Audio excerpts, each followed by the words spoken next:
하나님 말씀 함께 나눕니다. 요한복음 1장 말씀 굉장히 영적이고 아주 신비롭고 탁월한 그런 예수님에 대한 소개의 장입니다. 우리 예수님 이 지상에 있었던 어떤 존재와도 비교할 수 없는 특별하고 참 신비롭고 참 영광스럽고 신기하신 분, 그분이 예수님이신데, 생각해 보십시오. 모든 존재, 모든 만물들은 이 자연의 이치에 의해서 생성되고 존재하다가 소멸됐습니다.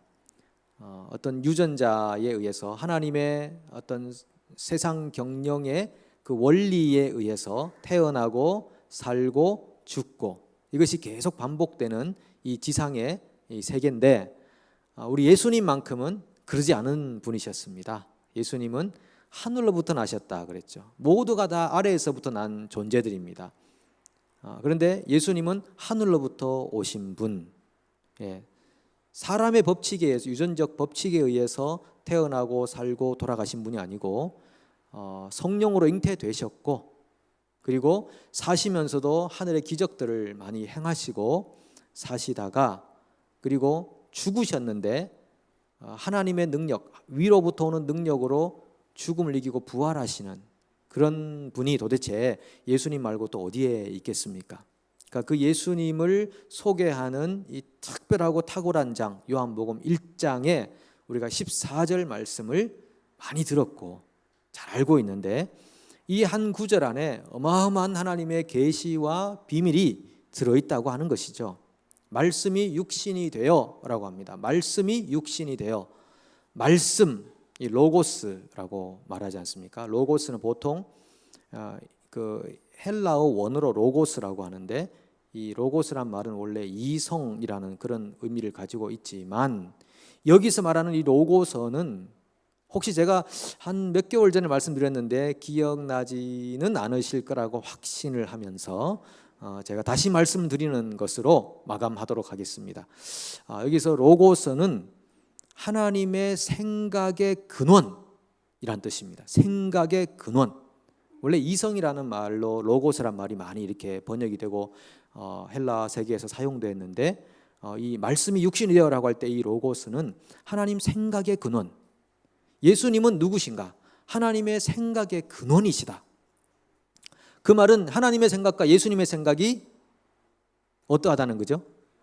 같다. 항상 동일하시다.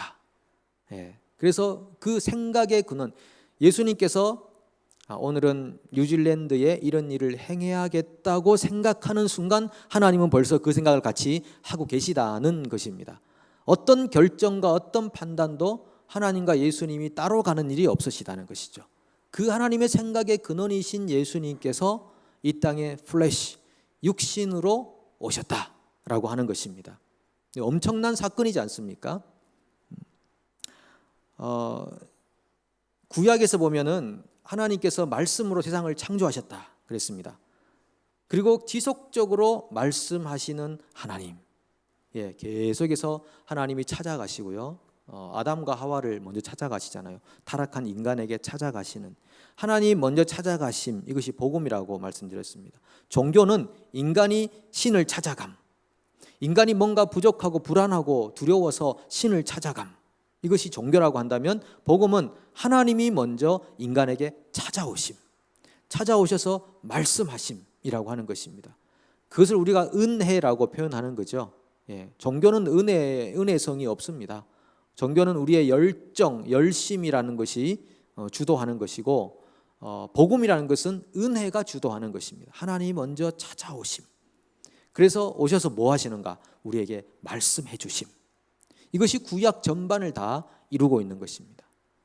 그러니까 중간기에 400년 동안 말씀이 끊어졌다, 하나님이 침묵하셨다, 이것만큼 하나님의 은혜가 떨어진 것이 없는 것입니다. 우리는 말씀을 들어야 사는 존재인데, 하나님의 계시가 임해야 되는 존재인데, 뚝 끊어진 400년간의 시간, 얼마나 버려진 시간이었냐라고 하는 것입니다. 그래서 구약에 보면 하나님 말씀하셨다라는 것인데, 신약은 훨씬 더 말씀에 강력한 역사가 있는 거죠. 왜? 그 말씀이 육신이 되어 오셨으니까. 음성으로만 들었다가 이제는 눈으로 보는 시대가 된 거죠. 예. 옛날에 모세를 통해 들었던 그 음성이 바로 이분인가요? 그 생각의 근원이 바로 이분이신가요? 그 하나님의 아들이 이분이신가요? 이렇게 그 세상 만물을 창조하시던 분이 바로 이분이신가요? 그분이 육신을 입고 이 땅에 오셨을 때 말씀이 우리 인류 가운데 더 깊숙하고 가까운 곳으로 들어오셨다라고 하는 것입니다. 들어오셔서 역사하셨다가 이제는 예수님은 육신을 입으셨기 때문에 이 공간을 초월하진 않으셨습니다. 예수님께서 기적은 행하셨지만요, 예를 들면 여기하고 저기 동시에 나타나시고 그렇게 하지는 않으셨습니다. 그런 적 있으신가요? 본 적 없으시죠? 네, 확실하시죠? 네. 성경에 여러분 그런 거 본 적 없으시죠? 뭐 나사렛과 예루살렘에 동시에 나타나셨다, 그런 거 못 보셨죠? 육신을 가지셨으니까 제한적이십니다. 그런데 예수님께서 그렇게 말씀하시다가 부활하시고 그 다음에 성령님이 오셨다. 이건 더 엄청난 세계 안으로 우리를 초대하시는 겁니다. 이제는 말씀이 다발적으로 동시에 사람들에게 막 임하기 시작하는 것입니다. 막 민족과 장벽과 언어와 이 한계 이성 모든 성을 뛰어넘어서 남녀노소를 불구하고 모든 민족 열방들에게 하나님의 말씀이 동시다발적으로 임하기 시작하는 것입니다. 그러니까 구약보다는 신약이 더 훨씬 더 말씀이 우리 가운데 가까워 와 계시고, 그리고 예수님 사후에 성령 시대인 지금이 훨씬 더 하나님 말씀이 우리 가운데 더 깊숙하게 다가와 있다는 것입니다. 그러니까 문명과 기술이 발달할수록 하나님의 신비의 세계가 훨씬 우리에게 잘 이해가 됩니다.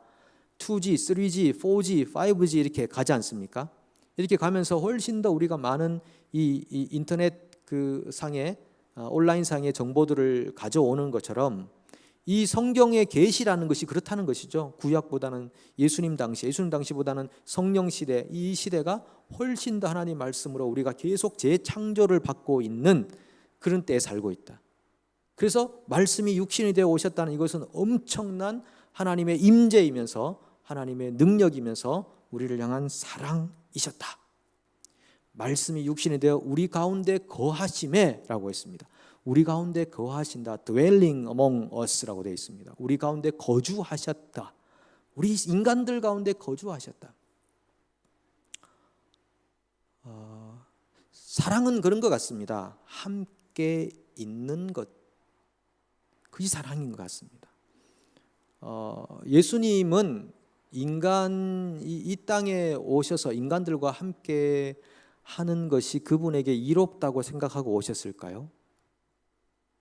내가 거기 가면은 조금 영광도 좀 받고 뭐 벤츠 신형 정도 탈 것 같고 뭐 사람들에게 좀 칭찬도 받고 좀 잘 될 것 같다, 한 자리 하지 않을까, 뭐 예루살렘 통치자 정도는 하지 않을까, 그런 마음으로 오시지는 않았을 것 같습니다. 예수님은 오실 때부터 그 사람들하고 같이 있으면 안 되는데, 거기 들어가면 다 베리는데 이거 참 명예도 그렇고 오해 받을 텐데 십자가 얼마나 힘드셨겠습니까? 아시면서도 그들 가운데 거하심에, 이 거하신다는 게 이게 굉장한 단어입니다. 우리 가운데 장막을 치시면서 거주. 옛날에 우리 선교사님들이 정말 아프리카 오지에 들어가가지고 아무도 함께 해주지 않는데 거기 들어가서 막 정말 원주민처럼 살아가면서 함께 자기 존재를 임재시켜서 그들과 함께 더불어 살아가는, 그게 굉장한 사랑이고 은혜 아니겠습니까? 그러니까 말씀이 육신이 되어 우리 가운데 거하심에, 제가 예전에 한국 갔을 때 우리 교회에서 훈련하고 있는 그 제자반인 그 B라고 하는 훈련하는 그 단체에 그 본부를 한번 방문했습니다. 여기 우리 목회자들이 함께 같이 한 달에 한 번씩 모여서 이제 공부하고 이렇게 하는데, 본부를 딱 방문했더니 사무총장 되시는 분이 잘 오셨다고, 그때 여름이었는데 막 시원한 거 한 잔 먹으라고 주셔서 이제 시원한 거 한번 마시고, 시원하다고 해서 뭐 맥주나 뭐 그런 걸 말하는 건 아닙니다. 여러분들이 뭐 집에서 이렇게 마시고 그런 거 하고는 좀 다릅니다. 다른데 마시고 저한테 그러는 거예요. 무엇을 도와드릴까요? 그러시더라고요. 예, What do I help you? 이것도 잘 안 나오네. What can I help you? 무엇을 도와드릴까요? 이렇게. 그래서 제가 뭐라고 했냐면은, 목사님, 뉴질랜드에 임재해 주십시오. 그랬습니다. 뉴질랜드에 임재해 주십시오. 그게 우리를 돕는 길입니다. 한번 오시란 말씀이죠. 오셔서 좀 스피릿을 같이 했으면 좋겠다. 이곳에 많은 지친 목회자들 좀 위로해 주시고, 또 세미나 인도해 주시고, 또 교회마다 사역을 잘 할 수 있도록 도와달라고. 그분이 금방 알아차리시더라고요. 그러시더니 그 얘기하고 그 다음 행가에 한번 오셨었죠. 여러분 기억나실지 모르겠습니다. 오셔서 우리 교회도 말씀도 전하시고, 우리 교역자들 세미나도 인도해 주시고 이렇게 가셨는데, 그 사모님이 좀 장애가 있으시거든요. 장애가 있으신데도 이 먼 이곳까지 오셔가지고 정말 임재해 주셔가지고 함께 일주일 이상을 계시다 가신 거거든요. 그걸 보면서 이게 사랑이라는 것이 이게 임재하는 거구나. 육신이 된 말씀이 우리 가운데 거하심에 라고 하는 것이 주님의 사랑의 표현이구나. 주님 우리 가운데 계셨구나. 뻔히 배반당할 거 아셨으면서도 오셨구나. 왜 그러셨을까? 이런 마음을 가져봅니다. 그런데 이 요한이 참 신기한 말을 합니다. 말씀이 육신이 되어 우리 가운데 거하심에 우리가 그의 영광을 보니, 이렇게 말합니다. 우리가 그의 영광을 보니. 요한과 그의 동료들, 사도들이 예수님의 영광을 보았다라고 하는 것입니다. 예수님의 영광을 보았다. 육신을 입은 예수님에게서 어떻게 영광을 볼 수 있었을까? 생각해 봅니다. 어떻게 그것이 보였을까? 저는 이 세상에서 발견한 발견 중에 가장 위대한 발견이라고 생각합니다. 아메리카 대륙을 발견한 것보다 이 과학적인 이론을, 상대성 원리를 발견한 것보다, 중력의 원리를 발견한 것보다 훨씬 뛰어난 발견이 육신으로 오신 예수님에게서 영광을 보았다고 하는 것입니다. 이거 엄청난 발견입니다. 예수님에게 영광이 있었다라고 하는 것입니다. 요한은 예수님에게서 신비한 체험을 했습니다. 신비한 체험을 했죠. 가까이 있었잖아요. 예수님 가까이. 그죠?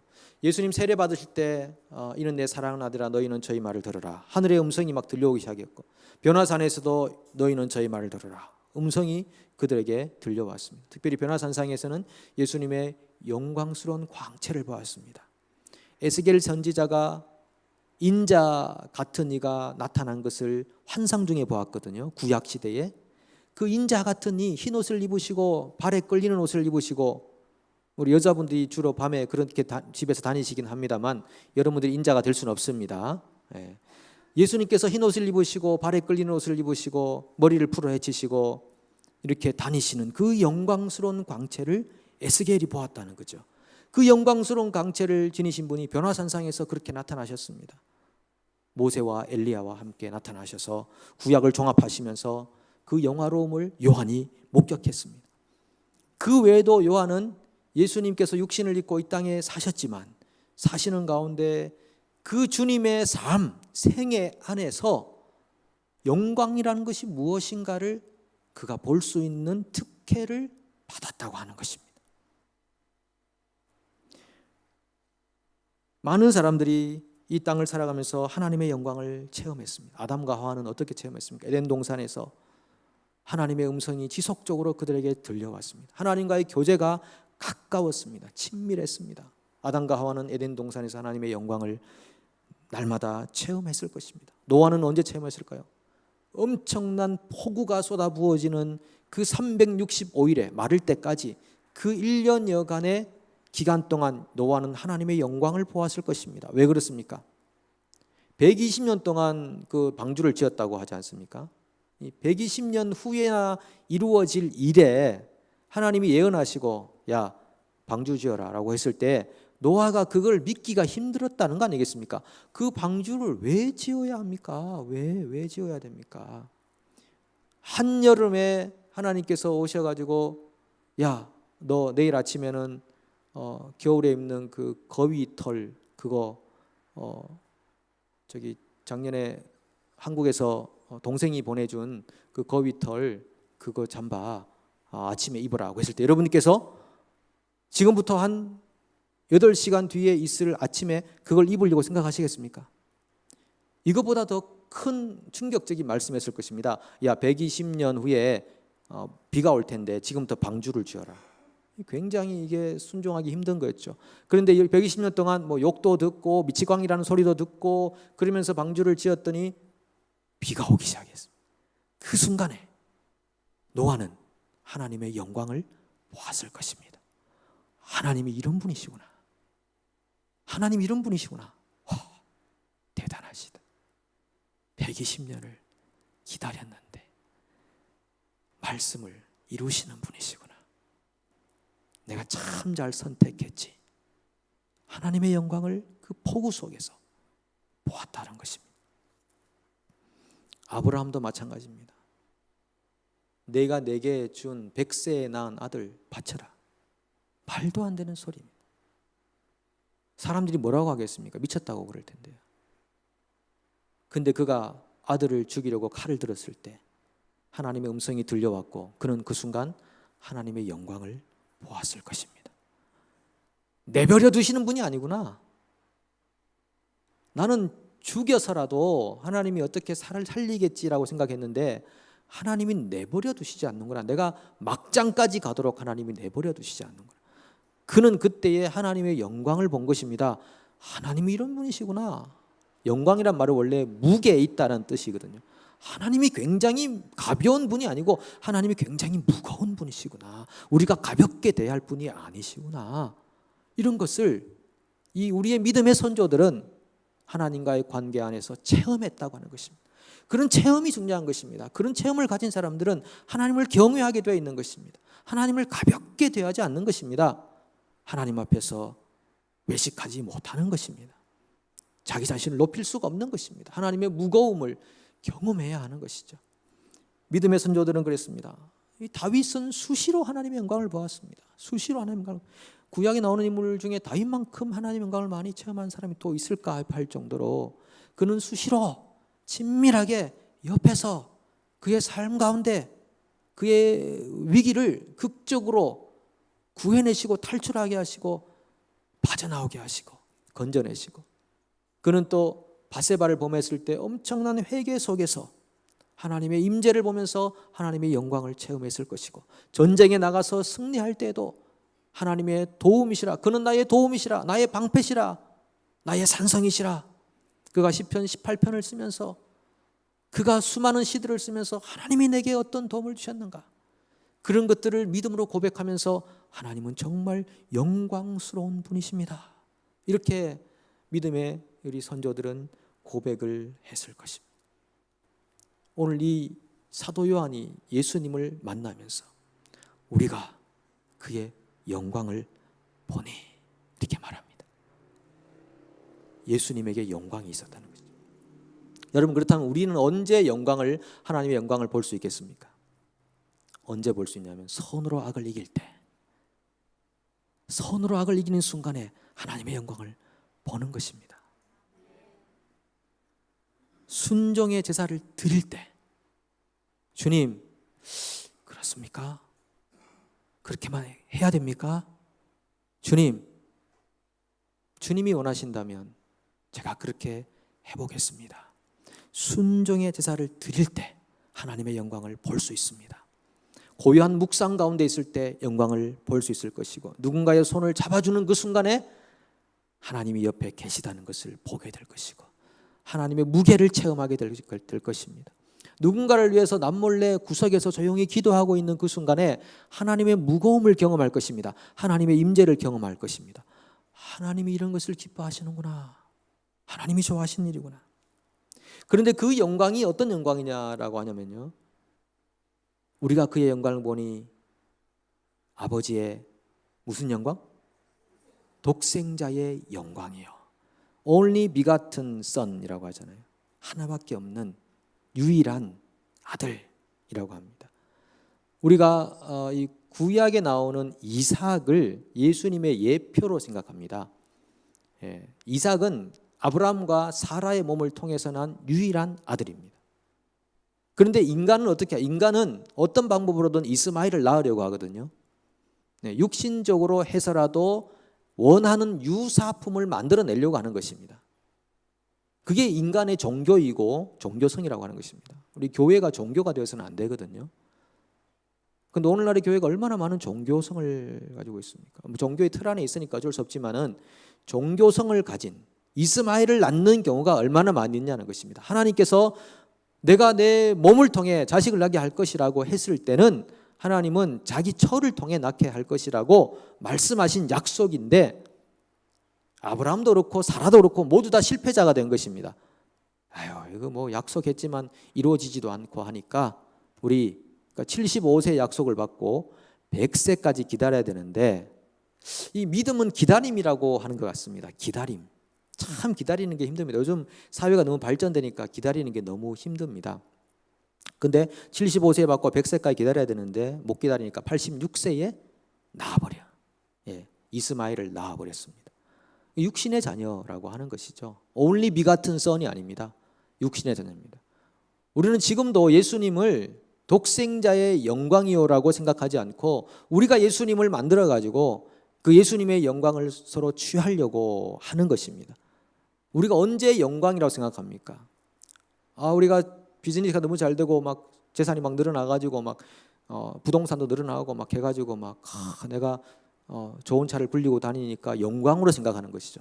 목에 힘이 들어가 영광으로 생각하죠. 그것은 이삭의 영광이 아닙니다. 이스마엘의 영광인 것입니다. 좋은 지위, 높은 지위를 차지해가지고 내가 사람들에게 존중받는 위치에 가니까 그것이 영광스럽다고 해서 잔치도 하고 헌금도 조금 더 하고 사람들에게 좀 축하 잔치도 받고 그렇게 하지만 그게 영광입니까? 그건 이스마엘적 영광이라고 하는 것입니다. 그건 이삭의 영광이 아니라고 하는 것입니다. 아이들이 공부를 너무 잘해가지고 혹은 무슨 상을 타가지고 시상대에 올라가는데 부모가 몰래 초청을 받기도 하잖아요. 초청받아서 학교를 가면은 참 영광스럽긴 하죠. 여러분들도 그런 경험 못 하셨나 보네요. 그렇게 뭐 동의를 못 하시는 거 보니까 이놈의 자식들이 어떻게 해가지고 우리 부모님들을 그렇게도 초대도 못 하고 말이야. 영광스럽긴 하지만 그것은 이스마엘적 영광인 것입니다. 성경이 말하는 영광하고는 다른 것이죠. 독생자의 영광이요. 그것은 약속의 자녀로만이 얻을 수 있는 유일한 영광이라고 하는 것입니다. 하나님의 말씀에 순종하면서 오는 영광, 핍박과 손해와 고통과 고난 가운데서도 하나님의 말씀과 진리 안에서 참아내고 견뎌내고 그냥 믿음으로 묵묵히 걸어가서 손해보고 말자 라고 했을 때 누리는 그 영광, 그 영광을 성경은 아버지의 독생자의 영광 노선이라고 하는 것입니다. 영광의 노선이 다릅니다. 제대로 된 노선으로 우리가 가야겠다 하는 것입니다. 하나님은 때로 우리의 실패를 통해 우리가 그 영광의 노선에서 벗어나지 않도록 인도해 가십니다. 너무 성공하고 너무 잘 되면 이스마엘 영광으로 치닫게 되어 있습니다. 인간이란 그런 것입니다. 그래서 우리에게 약함이 강함이니라, 실패가 성공이니라, 가난이 복이니라, 그렇게 해서 겸손을 배우고 진정한 영광을 배우고 실패를 통해 승리가 무엇인지를 배우고 성공을 배우고 교만을 버리고 겸손을 택하고 그렇게 살아가는 그 삶의 순간순간들이 무거움, 하나님의 임재, 영광이라고 하는 것입니다. 자, 마지막입니다. 아버지의 독생자의 영광이요. 그 다음 뭡니까? 충만하더라. 은혜와 진리가 충만하더라 그랬습니다. 예수님 안에는 은혜와 진리가 충만한 것입니다. 저는 평생 예수님만 증거하고 살았으면 좋겠습니다. 다른 거 뭐 그러면 설교 준비도 좀 쉬울 것 같기도 하고 뭐 이것저것 준비하지 않고 좋잖아요. 뭐 어떤 교회에 나오는 분은 어떤 분들은 좀 귀를 좀 시원하게 해주는 좀 그런 말도 좀 듣고 싶고 뭐 그런 분들도 계시거든요. 수요일은 좀 그렇지 않은 것 같습니다. 그죠? 이 말을 제가 수요일에 하고 있기 때문에 수요일은 그렇지 않은 것 같고 주일은 좀 그런 분들이 많이 계신 것 같아요. 구석구석에. 근데 정말 우리가 전 평생 하고 이 일 하려고 목사 됐고 부름 받은 거거든요. 예수님 증거하려고. 예수님이 너무 좋아서, 예수님 그분이 하신 일이 너무 위대해서, 정말 정말 대단하신 분이, 하나님이 이 땅에 오셨구나. 은혜와 진리가 충만하더라. 은혜는 한없는 포용성, 진리는 한없는 배타성, 이 두 가지를 동시에 가지고 있는 것이죠. 이 둘은 공존할 수 없는 사이입니다. 여러분 부부가 지금 공존할 수 없는 사이인데 지금 지내고 계신 거 아닙니까? 그 놀랍죠, 그죠? 그게 하나님의 놀라운 그 짝지워 주심인데 가장 힘든 사람을 짝지워 주신 것 같아요, 제가 생각할 때는. 그래서 그걸 좀 잘 극복하면 그나마 평안하고 그런 것 같고요. 뭐 제 경우가 그렇다는 것을 말씀드리고, 은혜와 진리가 충만하더라. 그런데 어떤 경우는 극단적으로 살려고 하죠. 막 은혜만 강조해가지고 뭐 죽도 좋고 밥도 좋고 뭐 쌀도 좋고 모래도 좋고 뭐 다 그냥 요즘 그게 종교다원주의 아니겠습니까? 혼합주의 아니겠습니까? 뭐 괜찮다. 뭐 불교와 천주교 연합하고 뭐 강단 교환하고 뭐 우리가 모두 다 우리 포용력 있게 서로를 존중하고 살아갑시다. 뭐 존중하는 거야 뭐 좋지만은 아닌 건 아니라고 할 수 있어야 되죠. 악을 선이라고 흰 걸 검은 걸로 하고 그렇게 하는 세상이 지금 세상인데, 그러면 은혜는 은혜롭다는 생각은 되지만 한쪽 끝이 편하지 않습니다. 진리가 없는 것입니다. 근데 진리만 또 막 계속 강조하다 보면은 사람이 너무 예민해져 가지고요. 이게 진리에서 어긋났어 안 어긋났어 막 그래서 뭐 무 자르듯이 막 싹둑 잘라서 사람들을 막 계속 배타적으로 밀어내고, 이 사람도 아니야, 저 사람도 아니야, 저 사람 틀렸어, 이 사람 틀렸어. 요즘 인터넷에 강의해 보면 그런 좀 비판적인 기독교를 비판하고 교회를 자성한다는 면에서 그런 얘기를 많이 합니다만은, 그 얘기가 너무 지나치게 되면은 어느 정도까지는 그래 우리가 우리 자신을 돌아봐야 돼, 우리가 잘못된 게 많지라고 하는데, 어느 정도 선을 넘으면 전부 다 자기 자신 외에는 뭐 전부 다 막 다 틀렸다고. 진리만을 강조하다 보면 그렇게 된다라고 하는 것입니다. 그래서 참 기가 막히죠. 우리 예수님에게는 밸런스가 있는 것입니다. 한없는 포용성과 한없는 배타성을 가지고 이 둘이 공존할 수 없는데, 이 공존, 예수님 안에서 아주 균형 있게 공존하면서 포용할 건 포용하고 밀어낼 건 밀어내고, 진리가 아닌 것은 밀어내지만은 진리 안에서 조금 다른 것은 포용할 수 있는 그런 여유를 가지고 더불어 사람들과 함께 살아갈 수 있는 열린 마음을 가지고 함께 살아가셨던 분이 우리 예수님이셨습니다. 예수님은 종교 지도자들을 채찍으로 책망하시고 질책하셨습니다. 왜? 종교 지도자들은 자기가 진리라고 생각하면서 믿고 살았지만은 그 잣대를 남들에게 대해서 자기와 다르다, 우리는 더 진리의 사람이라고 스스로 생각하면서 자기를 높이며 살았고, 그 당시에 세리, 창기 이런 가난한 사람들, 소외된 사람들은 또 어땠습니까? 나는 죄인이다, 나는 너무나 큰 죄인이야, 그러나 어쩔 수 없이 나는 죄에 이끌려갈 수밖에 없어라고 스스로 포기하고 살아갔던 사람들이 있습니다. 그러니까 예수님은 종교 지도자들에게는 그래 너희가 진리야? 너네가 높아? 그러면서 진리는 이거야 라고 하면서 진리로 그들을 책망하시고, 그리고 가난하고 소외되고 이 죄의 무게에 지쳐서 살아가고 있는 어찌할 수 없는 사람들에게 다가가셔서 은혜의 능력으로 그들의 가난한 심령 위에 부으셔서 그들을 일으켜 세우셨다고 하는 것입니다. 이 둘의 큰 차이가 있는 것입니다. 한 부류는 난 잘하고 있다, 나는 진리인데 저 사람은 진리가 아니다 라고 생각하고 있는 높아진 마음의 부류입니다. 그런 사람들에게는 비판성이 굉장히 강합니다. 또 한 부류는 어떻습니까? 자기 자신의 존재가 얼마나 초라하고 약하고 무능한지를 깨달아 알고 있는 사람들의 마음입니다.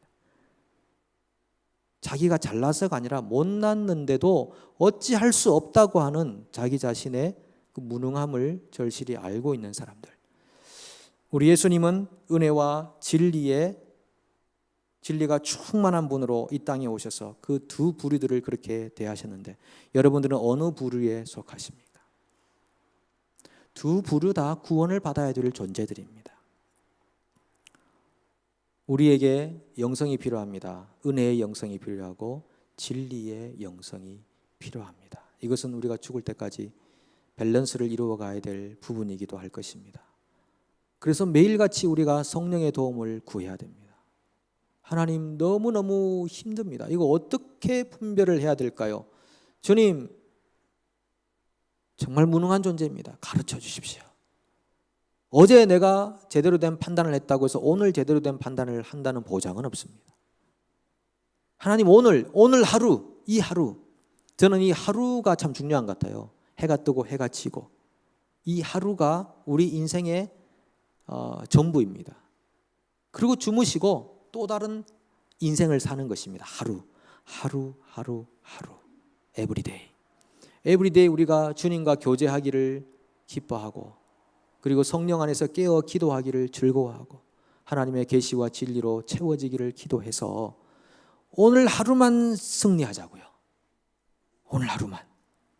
내일이 되면 그 내일이 오늘이 되니까 오늘 하루만 우리가 믿음으로 제대로 좀 살아서 은혜와 진리가 충만한 우리 예수님의 그 능력과 그 권능과 그 사랑과 그 자비가 우리 삶 속에도 살아 숨쉬도록 하는 오늘 살아가는 살아있는 리빙 지저스 크라이스트, 오늘 살아있는 예수 그리스도와 같이 이 땅을 살아가는 것이 우리 인생의 목표가 되었으면 좋겠습니다. 우리 인생의 비전이 되었으면 좋겠습니다. 우리 주님의 교회가 그렇게 되기를 축복합니다. 예.